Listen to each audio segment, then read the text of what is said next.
Vamos fazer apenas uma revisão. Apocalipse 22:13 diz assim: Jesus se revelando ao apóstolo João: eu sou o alfa e o ômega, o primeiro e o último, o princípio e o fim. Todas as coisas existem por causa dele, a partir dele, e nada do que foi feito no mundo existe sem ele. Ou seja, ele é a razão, a causa primeira. Então, nós entendemos que Deus estabeleceu o tempo, e ele então é que vai encerrar o tempo no tempo dele, tá? Nós discorremos um pouquinho sobre o conceito de cronos e kairos do grego, que tem a ver sobre o tempo de Deus, ou o tempo, o momento oportuno, e o tempo que pode ser medido. Tanto um quanto o outro estão debaixo do conhecimento, do poder e da soberania de Deus. Ele estabeleceu o tempo que é possível de ser medido, e ele tem momentos oportunos para cumprir os seus planos, e foi exatamente isso que nós trabalhamos aqui no teatro que foi anunciado. Muitas vezes nós somos extremamente ansiosos, mas quando confiamos em Deus, ele é a razão, a causa primeira, e ele sabe o momento para todas as coisas. Nós vimos no segundo ponto, já vai ser projetado, já vai aparecer ali, que nós precisamos confiar então no Senhor do tempo.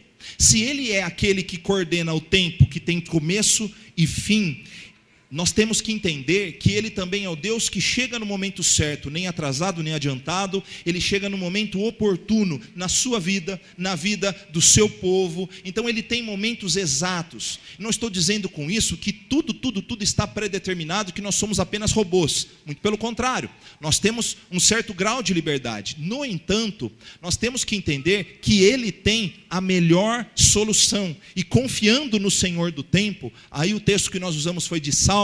O texto diz o seguinte: se o Senhor não edificar a casa, em vão trabalham os que a edificam. Se o Senhor não proteger a cidade, em vão vigia a sentinela. Inútil vos será levantar de madrugada, repousar tarde, comer o pão de dores, pois ele supre os seus amados enquanto dormem. Não é a nossa pressa, a nossa ansiedade que vai fazer com que tudo se resolva, mas é a nossa dependência de Deus. Então, se ele criou o tempo e ele coordena todas as coisas, nós precisamos aprender a confiar no Senhor do tempo. E na primeira semana nós finalizamos com a expressão: escolha o seu caminho. Usamos um texto do profeta Oséias que diz: semeiem justiça e colham o amor, lavrem a terra, trabalhem. É tempo de buscar o eterno, até que ele venha e chova justiça sobre vós. É uma passagem profética para aquele povo, mas tem uma aplicação para o nosso tempo, de entendermos que o nosso papel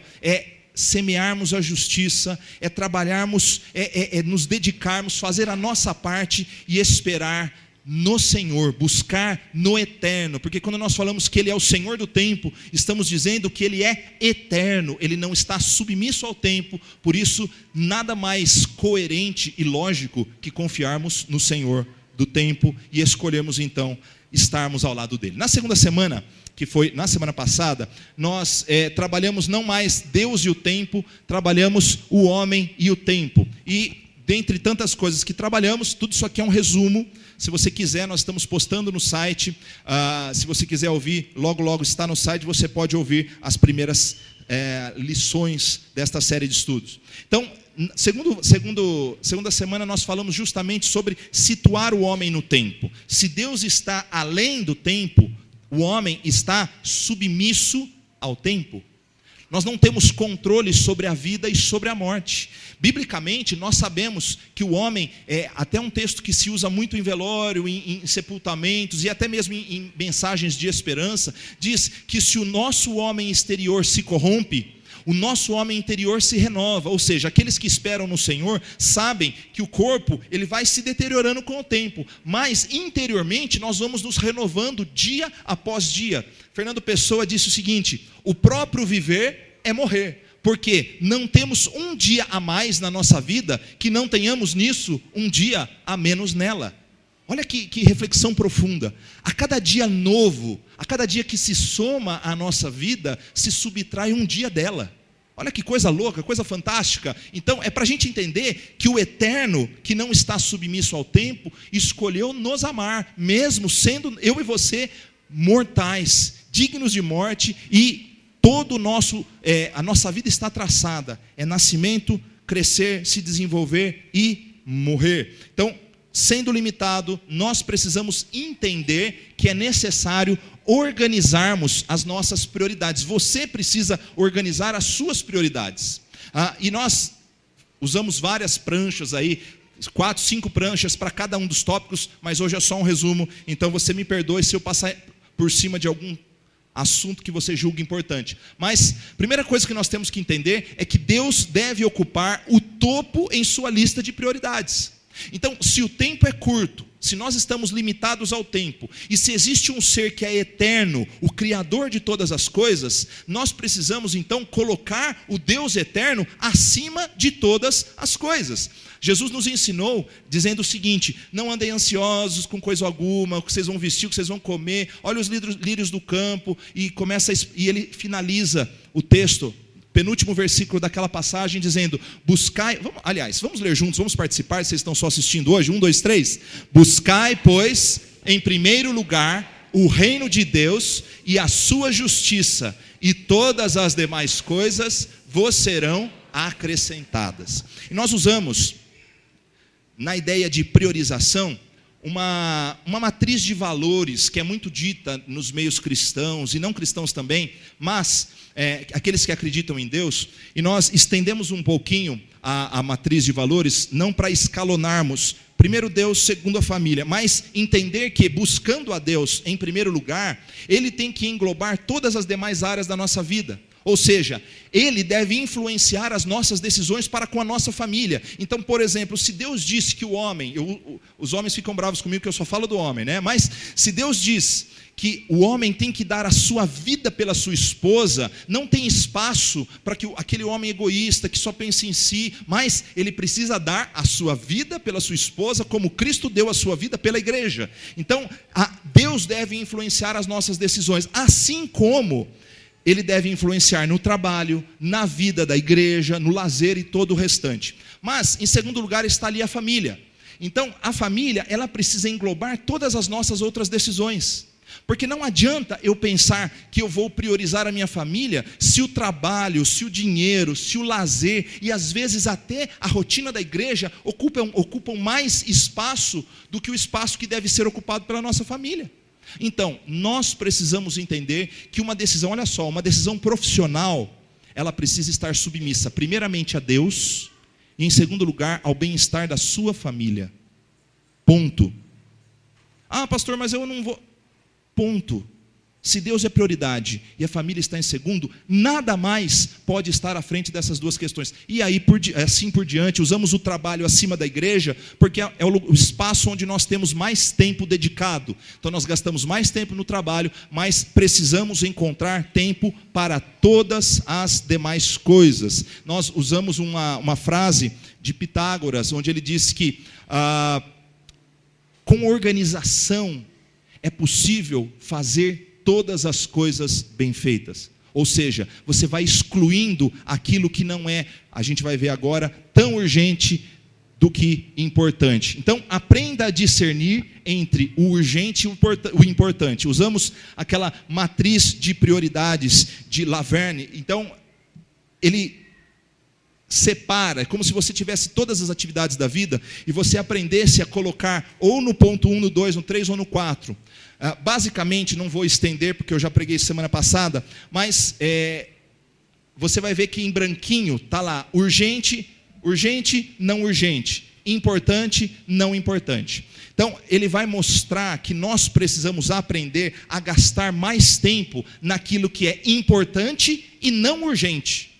Ou seja, o item 2, o que significa isso? Eu preciso gastar mais tempo planejando, me organizando, orando, refletindo, para quê? Para que aquilo que é importante não se torne urgente, mas que seja feito do jeito certo, na hora certa. Tem espaço para todas as coisas. Se você pegar o ponto 4, coisas não urgentes e não importantes, sabe aquele dia que você não quer fazer nada, que você liga a televisão, que você está esparramado? Tem tempo para isso também. Mas Esse momento não pode ser regra na sua vida, ele tem que ser exceção. 80% do nosso tempo nós temos que gastar com as coisas importantes e preferencialmente as que não são urgentes, para que a gente possa se organizar, nós possamos nos organizar da melhor maneira possível. Então, tem um provérbio chinês que diz: se você quiser derrubar uma árvore na metade do tempo, passe o dobro do tempo amolando o machado. Ao invés de ficar tentando machadar com aquele machado sem fio, né? Então, amole, e aí rapidamente você vai conseguir. Ou seja, planejamento, organização. E aí, biblicamente, pastor, o que tem biblicamente? Efésios capítulo 5, versos 15 e 16, na verdade está faltando um ali. Estejam atentos para que suas atitudes sejam de sábios e não de tolos, aproveitando bem cada oportunidade. Em algumas versões, remindo o tempo. Aprendam a se organizar. Prioridades, a gente tem que organizar. É muito comum a gente passar muito tempo em coisas que não são importantes para o nosso futuro com Deus e com a nossa família. Temos que nos atentar para isso. Há tempo para todas as coisas, há tempo para todas as coisas.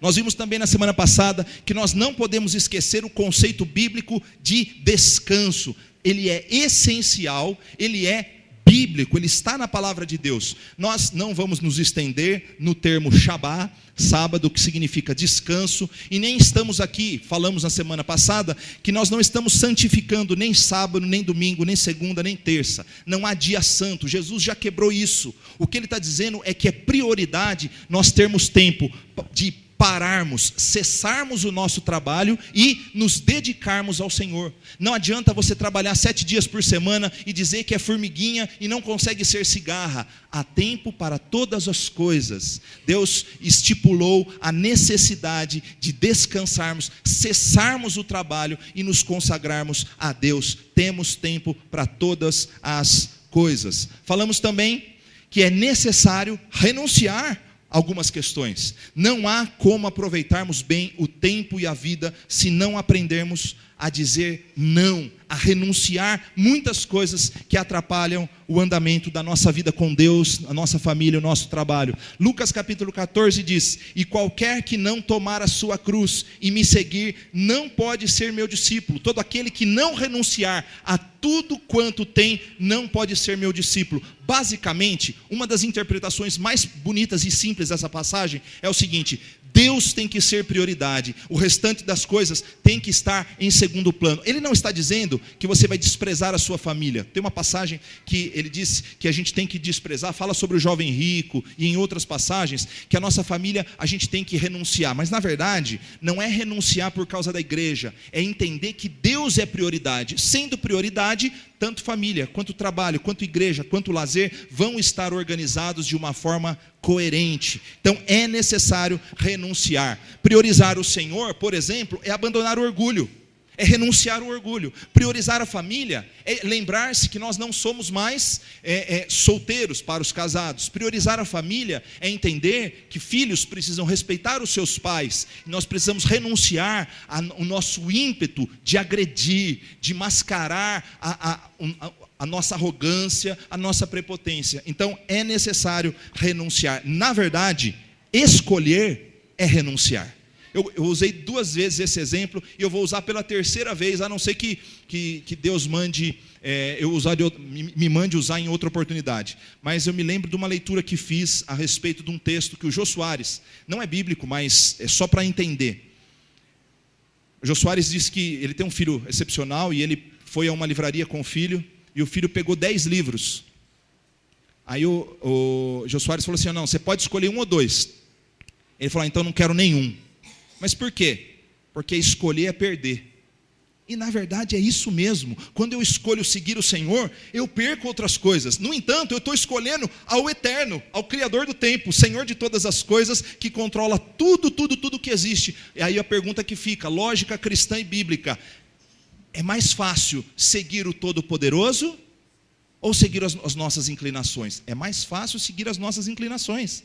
Está diante de nós, mas o resultado das nossas inclinações nem sempre são satisfatórios. Na maioria das vezes, e basicamente, no final de tudo, veremos que todas as nossas escolhas se resumem a esta vida. Escolher o eterno é escolher aquilo que está acima do que os nossos olhos podem ver. Então precisamos aprender a renunciar. E para a gente encerrar, o tema de hoje que nós trabalhamos na cantata foi: o tempo se cumpriu.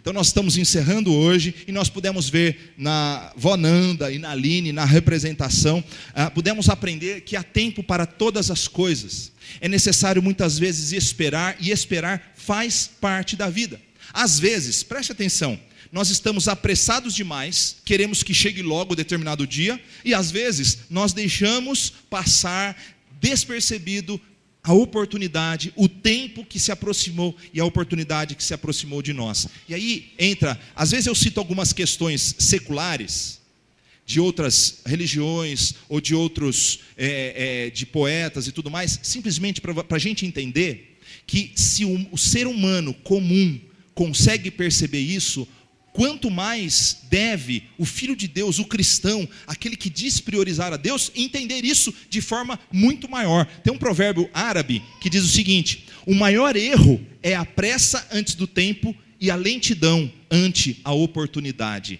Gente, isso é fantástico. É fantástico. Não fantástico que passa daqui a pouco, mas é incrível. É maravilhoso. Esperar no Senhor é esperar o tempo oportuno. Eu vi uma vez... eu estava conversando, minha esposa, minha sogra, e minha sogra, que não é cristã, ela pegou e falou assim para a gente, há umas 2 semanas: olha, eu estou para ver, as coisas na vida de vocês acontecem no tempo certo. E aquilo foi um chilepe para cá, chilepe para cá, porque a gente estava tão ansioso com algumas decisões, e a pessoa que muitas vezes não está envolvida consegue nos mostrar algo fantástico. Ela disse para nós: na vida de vocês tudo chega no tempo certo. Na verdade, eu quero dizer para todos nós, quando esperamos no Senhor, tudo chega no tempo certo.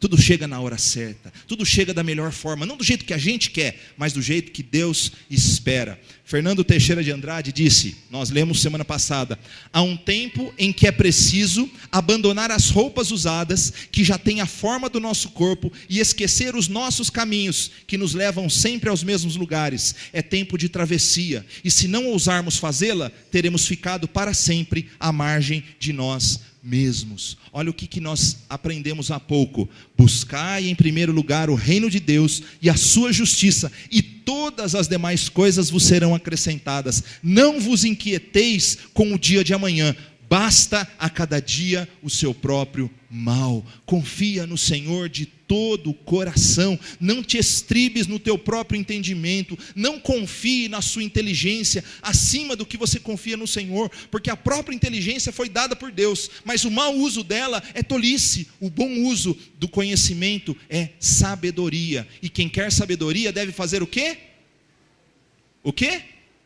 Pedir a Deus. A Bíblia diz: quem precisa de sabedoria, peça a Deus. Pergunta para a gente encerrar: quais são as suas prioridades hoje? Quais são as suas prioridades? Então, para a gente destrinchar, o que me faz, ou o que me traz maior satisfação e segurança na vida? O que resolveria todos os meus problemas se eu possuísse? Qual é o meu maior desejo para este final de ano? Eu ia fazer uma pegadinha, mas não vou fazer, para que depois você não se sinta envergonhado. Mas a gente estava brincando um dia que talvez o maior desejo de muitos de nós seja cometer um pecadinho, né, que na nossa consciência acusa de vez em quando, tal, e escolher 6 números para a mega da virada, e todos os meus problemas serão resolvidos. Se eu arrumar um emprego para ganhar o dobro, a minha vida está solucionada, né? Está tudo resolvido. O que eu mais quero nessa vida é arrumar um marido, e eu faço de tudo para arrumar um marido. Cuidado, Weber, você está solteiro hoje, então cuidado, porque tem muita pessoa que vai falar o seguinte: eu quero um marido bem empregado, que trabalha na IBM, fazendo promoção aqui. Ele não está à venda, mas é só brincadeira, né? Aí você arruma um cabra safado, sem vergonha, né? Preguiçoso, que no primeiro momento percebe que você é uma pessoa trabalhadora, então ele abandona o emprego para viver às suas custas, imagine, né? quando é de Deus, a gente precisa entender que é de Deus. Então, quais são as suas prioridades? Eu diria para você que responder essas questões nos ajudaria a identificar quais são os ídolos com os quais nós estamos lutando na nossa vida. Porque se Deus não é prioridade, tudo que está acima de Deus é idolatria. Igreja, pastor, posses, emprego, filhos, tudo que está acima de Deus é idolatria. Então pergunte o que você espera ali acima de Deus. E talvez seja esse o ponto que você precisa lutar com a idolatria. Respondendo algumas questões, e é o finalzinho, gente. Finalzinho, a gente já está terminando. Você pode ler comigo aquele versículo? 1, 2, 3. Posso. Então uma resposta bem inteligente e bem bíblica seria: eu quero Deus acima do que a minha vontade. Quando Jesus disse o seguinte: Pai, se possível, afasta de mim este cálice, contudo, que seja feita a tua vontade e não a minha, o que ele está dizendo? Eu tenho uma vontade. Pai, eu queria muito casar com aquela moça, com aquele moço, queria arrumar aquele emprego, mas somente se for da tua vontade. Se não for da tua vontade, eu espero o teu tempo, o teu kairós, o teu momento certo. Me ajuda a enxergar as oportunidades, que eu não continue fazendo as mesmas coisas para colher os mesmos resultados, mas que eu espere no Senhor para colher os melhores resultados. Aldous Huxley diz o seguinte: o degrau da escada não foi inventado para repousar, mas apenas para sustentar o pé, o tempo necessário para que o homem coloque o outro pé um pouco mais alto. Para onde você tem caminhado? A Bíblia faz um desafio em Isaías capítulo 55. Busquem o Senhor enquanto é possível achá-lo.